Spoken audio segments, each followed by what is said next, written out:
जय हिंद साथियों। आज मैं बात करूंगा राघव चड्ढा जी की, जिन्होंने आम आदमी पार्टी छोड़कर बीजेपी ज्वाइन कर ली। इसके पीछे का सच क्या है ये मैं आपको बताऊंगा। उन्होंने पार्टी को क्यों छोड़ा और क्या कारण रहा।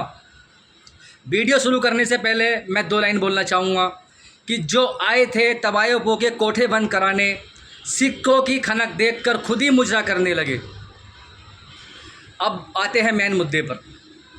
हमारे देश को 1947 में आज़ादी मिली, 1947 में। तब से आज तक हमारे भारत देश पर 2 ही राजनीतिक पार्टियां राज करती आई हैं, एक कांग्रेस और एक बीजेपी।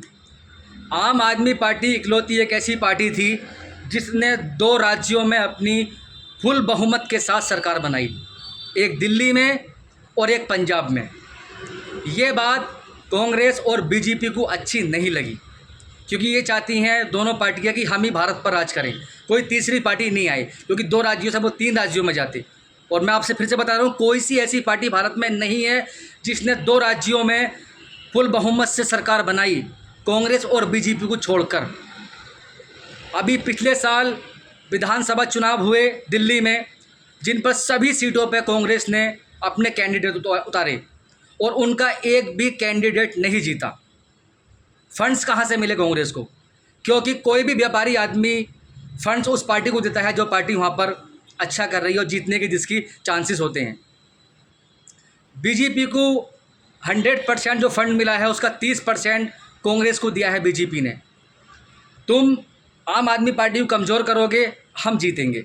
और ये इस बात से दुखी नहीं है कांग्रेस की हमने दिल्ली गंवाई, हमारी दिल्ली में एक भी कैंडिडेट नहीं जीता।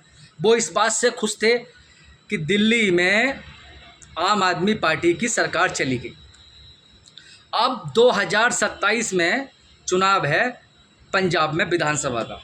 1 साल पहले मैं आपसे बता रहा हूँ कि आम आदमी पार्टी 2027 का चुनाव पंजाब में हारेगी और वहाँ पर कांग्रेस की सरकार आएगी, इंडिया गठबंधन की सरकार वहाँ पर आएगी।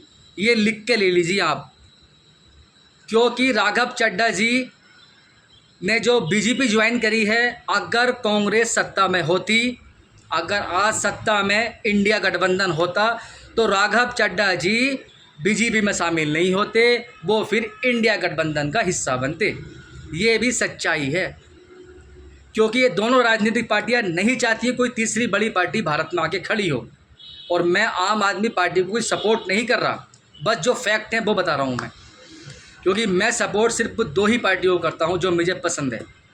एक पार्टी है चिराग पासवान जी की, जो फिलहाल में एनडीए गठबंधन का हिस्सा है, मोदी जी के नेतृत्व वाली सरकार में वो मंत्री हैं, वो मुझे बहुत अच्छे लगते हैं, वो साफ बोलते हैं, सच बोलते हैं।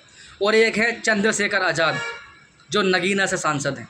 मैं इन 2 पार्टियों के लिए अपनी सहानुभूति रखता हूँ और इन दोनों लड़कों को मैं बहुत सपोर्ट करता हूँ, क्योंकि ये युवा हैं। अच्छा कर रही थी आम आदमी पार्टी भी, इसीलिए आम आदमी पार्टी को तोड़ने के लिए कांग्रेस ने कहा बीजेपी से कि इन पर केस करो। अब बीजेपी ने अरविंद केजरीवाल, संजय सिंह और एक बड़े और नेता हैं उनके, मनीष सिसोदिया, ये 3 बड़े नेताओं को जेल में डाला। अब किसी परिवार के 3 बड़े मेन सदस्य निकल जाएंगे तो वो परिवार टूटेगा या नहीं? फिर भी वो खड़े रहे, उन्होंने कानूनी लड़ाई लड़ी और वो जेल से रिहा हो गए, क्योंकि एक दिन जीत सच्चाई की होती है। तो ये दोनों कांग्रेस और बीजेपी पार्टी ने मिलकर आम आदमी पार्टी को तोड़ने की कोशिश करी है। ये बिल्कुल भी लोकतंत्र के लिए अच्छा नहीं है, क्योंकि कोई तीसरी पार्टी उभर के आती है, इनको गवारा नहीं होता, क्योंकि यही दोनों पार्टियां राज करना चाहती हैं भारत में। अब राघव चड्ढा जी ने भी, एक तरफ दाल थी और एक तरफ बिरयानी थी, तो बिरयानी चुनी। उनको दाल में मज़ा नहीं आ रहा था, और वो दाल एक दिन क्या बनती वो आपको नहीं पता। तो ये छोटी सी वीडियो। जय हिंद, हिंदुस्तान जिंदाबाद।